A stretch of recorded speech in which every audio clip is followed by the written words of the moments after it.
Hi, I'm Dr. Bill Lyle and I practice obstetrics and gynecology. A lot of you know me as the pro-life doc, and for the most part I'm known for defending the lives of God's preborn, the preborn which were created in the image of God at that moment of conception, which we treat as patients on a daily basis here in the office. If they are a patient, they are a person, and if they are a person, they deserve our protection. But the life issue is not just focused on the preborn. The life issue extends to the other end of our lifespan, where persons are not treated as patients, where physicians assist them in suicide. There is a program in Canada, and the program in Canada is called MAiD, M-A-I-D. Medical Assistance in Dying. And I was honestly a little bit ignorant as far as how it is affecting the Canadian people. I had an interview for a couple of hours with Dr. Margaret Cottle. She wrote an article in World Medical Journal, and I will leave a link down below. But just over the past few years after MAiD has been approved in Canada, it has dramatically changed the way that healthcare is delivered to those that are very ill. But it's not just those that are very ill and are going to die in the very near term.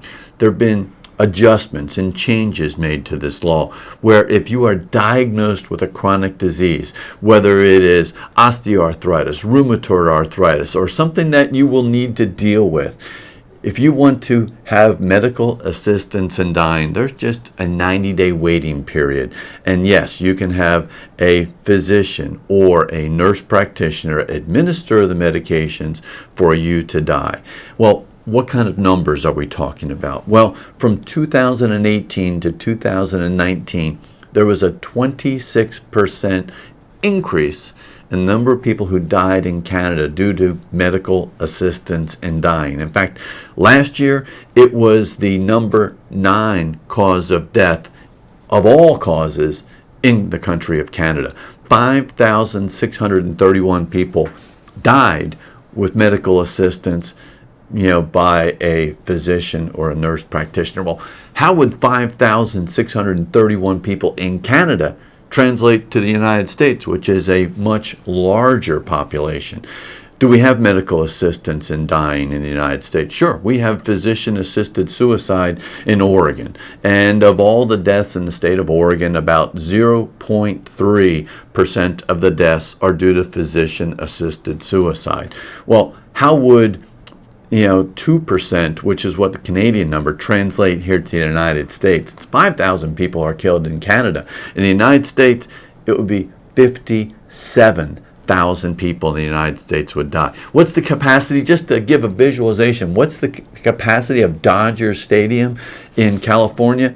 56,000. So essentially, if we were to have the same type of policy in the United States as in Canada, we would have medical assistance in dying for an entire stadium full of people year after year after year. God forbid that the medical community not go to improve quality of life, but when the medical community might have a challenge with a diagnosis and say, you know what? We just don't want to deal with this. We don't want to deal with your cancer. We don't want to deal with your chronic pain. We don't want to deal with your depression or your anxiety. You want to die, that's fine. Let's pick a date and let's set it up and we will help you die. That is not healthcare. So when we look to our neighbors to the north and how their single-payer healthcare system is delivering care, taking the life of a person is not health care.